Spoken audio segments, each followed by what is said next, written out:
नमस्कार, मी किरण जाधव आणि आपण बघत आहात महाराष्ट्र न्यूज चॅनल।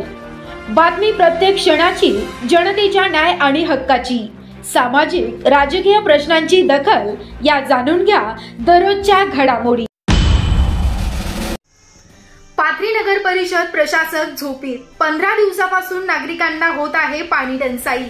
महाराष्ट्र न्यूजचे पाथरी शहर प्रतिनिधी यांनी घेतलेल्या सविस्तर माहितीनुसार पाथरी शहराला ढालेगाव बंधारा येथून पाणी पुरवठा केला जातो। पाथरी शहराला पाणी पुरवठा करण्यासाठी या ठिकाणी असलेल्या विहिरीवर 3 विद्युत मोटारीद्वारे थेट फिल्टर प्लॅट पर्यंत पाणी आणलं जातं। रामपूर येथील सार्वजनिक विहिरीवर पाणी पुरवठा करण्यासाठी बसविण्यात आलेले विद्युत पंप गेल्या 2 वर्षांपासून अनेकदा बंद पडलेत आणि केवळ त्यामुळे शहराच्या पाणी पुरवठ्यावर परिणाम झालाय। दरम्यान मोटारीत बिघाड होण्याचे प्रकार नियमित असताना सुद्धा पालिका प्रशासन याकडे विशेष लक्ष देत नाही।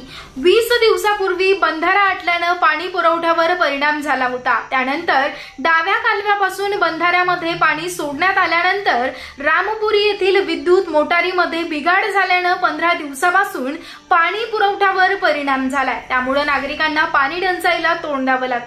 नगर परिषद पाथरीवर प्रशासक आल्यापासून पाथरी शहरातील स्वच्छता आणि पाण्याचा प्रश्न दिवसेंदिवस बिकट होत चाललाय, ज्यामुळे नागरिकांना ऐन उन्हाळ्यामध्ये पाण्यासाठी कामधंदे सोडून भटकंती करावी लागते। पाथरी नगरपालिका प्रशासक यांनी तात्काळ पाणी प्रश्न मार्गी लावावेत अशी मागणी सर्वसामान्य जनतेकडून होत आहे। महाराष्ट्र न्यूज चॅनलला सबस्क्राइब करा, लाईक करा, शेअर करा।